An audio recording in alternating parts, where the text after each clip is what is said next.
Well, in reaction, the Finns are overwhelmingly supportive of the decision to abandon its neutrality, with many saying it gives them a sense of security. I feel it's a good thing that Finland is joining NATO. We have been here next to Russian for ages, and I feel that it's good because my father was in war with the Russians, so this is like a personal thing to me. In some ways, I think it will make Finland a safer place, but then again, we don't know what Russia will do, and it's all like a big question for me. I think so. Now we are part of Western Europe and this kind of bigger community, so we are part of this Northern Alliance. So that brings a security to Finland. Yeah. I'm very glad about it. I was really hesitant, I thought it wouldn't happen because of Turkey. They've been very slow at accepting us, but I'm very glad that it will finally happen. Well, for more on all these, we can now speak with Arise Chief Correspondent John Cookson, who joins us live from London. John, great to see you. Finland is being fast-tracked into NATO. What will Finland bring into the alliance? Hi ladies, great to be on Newsday as always. Well, look, Finland is a relatively small country in terms of population, only 5.5 million, but they can raise an army, air force and navy of 280,000 men and women in uniform, which is huge. So they bring that military expertise to NATO. Finland also has more artillery pieces than any other country in Europe, and possibly because of its closeness to Russia.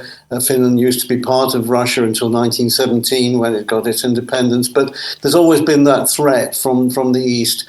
So Finland is pretty well armed and certainly up there as far as NATO countries are concerned. So it brings a lot to NATO.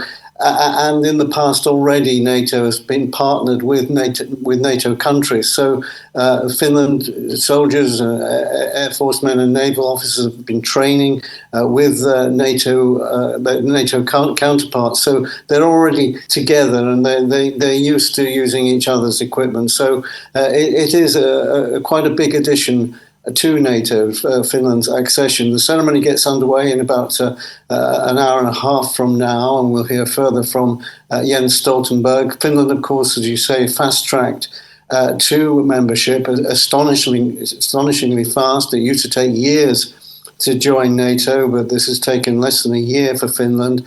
Sweden is still pending.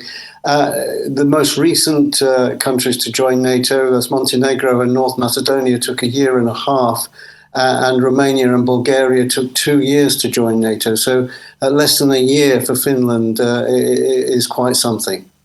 Right now, of course, Russia's growing concern at being surrounded by NATO states is what has kind of brought us to the situation we're in now in Ukraine. What will Russia's reaction to this addition to NATO be? There's already been quite a reaction. The Finnish border is about 1,300 kilometers, which doubles NATO's border with Russia in effect. And Russia's defense minister, Sergei Shoigu, says that the accession of Finland to NATO will create a risk of significant expansion of the conflict. That's a reference to Ukraine, of course, but will not affect the outcome of what he calls the special military operation.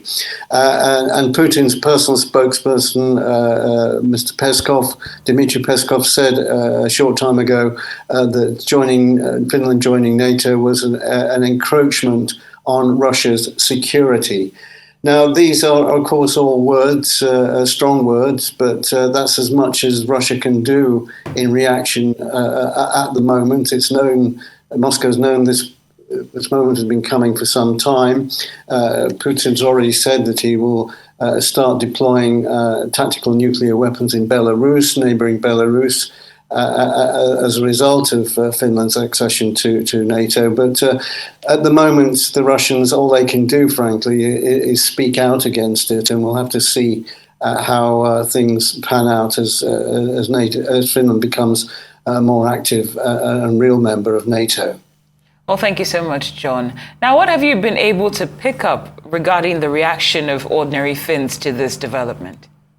Well, I was in Helsinki, the capital, a couple of weeks ago for another Arise news story, and there was talk then with ordinary people about Finland joining NATO. And as you saw in that VT you played earlier, that generally speaking, people are very happy that Finland is to become a member of NATO.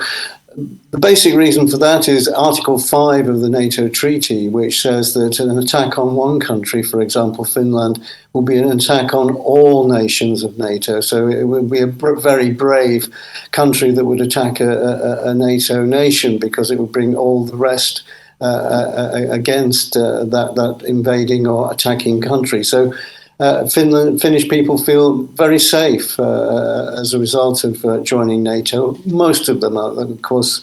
Others will prefer that Finland stayed neutral, but majority of Finns think that this is a good move.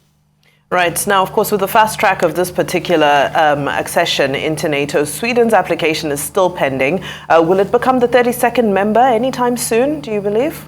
Well, Stoltenberg, the outgoing Secretary General, seems to think so. He said that so in that clip you played earlier. I'm not so sure. The country that's stopping membership and vetoing membership at the moment is Turkey. Turkey held out against Finland earlier. And the reason why the Turks don't want Sweden to join NATO is because Sweden is home to many members of or former members of the terrorist group, the group the Turks call terrorists, the PKK, who are Kurdish nationalists. They've found new homes in Sweden, and the Turks are not very happy about that. The Turkish war against Kurdish independence has been going on for more than 40 years and cost 40,000 deaths so far. So this is a big issue for the Turks. I think the Turks will probably hold out for some kind of concession from NATO, perhaps. But the hope is among NATO countries that Sweden will be admitted to NATO by July, which is the next big NATO summit in Estonia. So we'll have to wait and see on that. My guess is that the Turks are going to play hardball on this. Arise Chief Correspondent John Cookson, thank you so much for joining us on Newsday. We appreciate your time and analysis as always.